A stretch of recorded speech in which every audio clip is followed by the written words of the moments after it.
Today we want to look at home ownership and more specifically mortgages and how we finance the acquisition of our homes.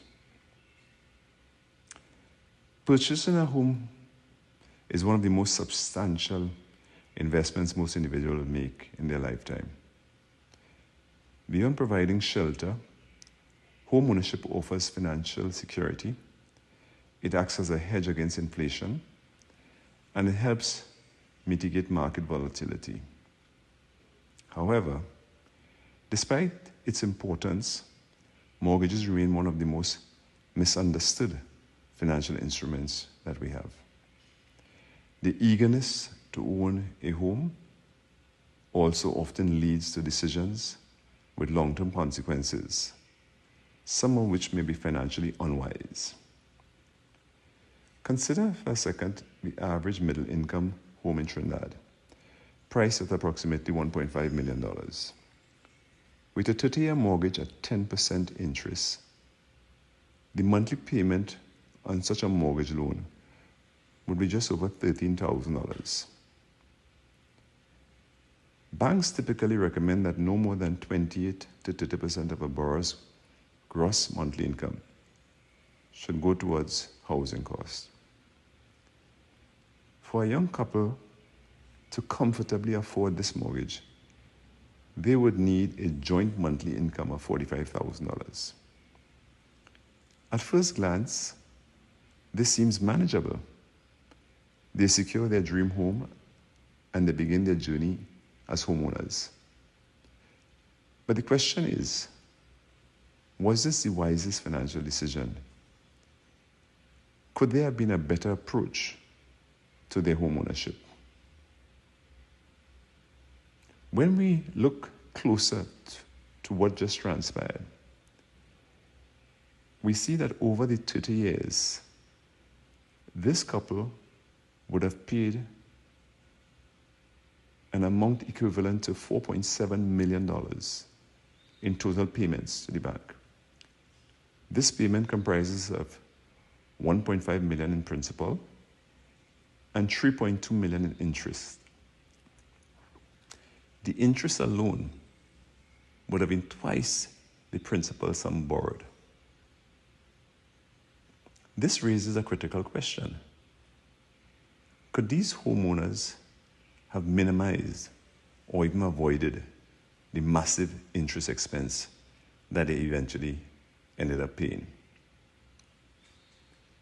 Today I want to look at an alternative strategy, one which I described as delayed ownership with strategic savings. What if, instead of taking a mortgage immediately, the couple did the following? One, they rented an apartment for the first 5 years of their marriage at approximately $5,000 a month. And they simultaneously saved $8,000 a month. These amounts, the $5,000 in rent and the $8,000 savings, are identical to what they would have been paying on a mortgage.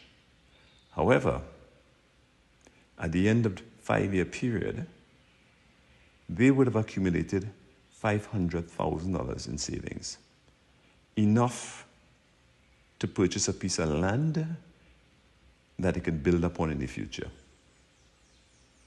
Let us further assume that the same couple continued renting for another 5 years, perhaps even at a higher rent.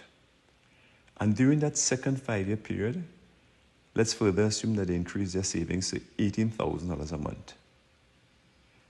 After 10 years, the first 5 and this now the second 5, this couple would have had an additional $1.1 million in savings, enough money to begin the construction of their new home. What are the key benefits of this approach? Obviously, they would have minimized or eliminated mortgage debt, where they reduced reliance on bank financing. They would have built equity sooner, as land ownership and gradual construction reduce long-term financial strain. But perhaps most importantly, they would have saved $3 million in interest, funds that they could instead be invested or used for early retirement. This is not an argument against borrowing altogether. Indeed, sensible debt can be a tool for wealth building when used strategically. However, when making long-term financial commitments, especially as it pertains to mortgages, it is crucial that we evaluate all options: renting versus buying, timing, saving strategies. We also need to understand the true cost of interest, especially when it's over decades that we are speaking about. And thirdly, we must always consider alternative paths to ownership that may be more financially efficient. One final thought. Home ownership remains a worthy goal, but how we achieve it matters as much. By taking a disciplined, savings-first approach, prospective homeowners can avoid excessive debt, maximize wealth retention, and secure their financial future more effectively. Would you prioritize immediate ownership if it meant paying triple the home value?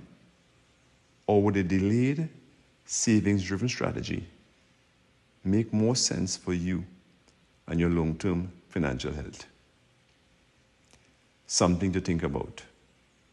A word to the wise.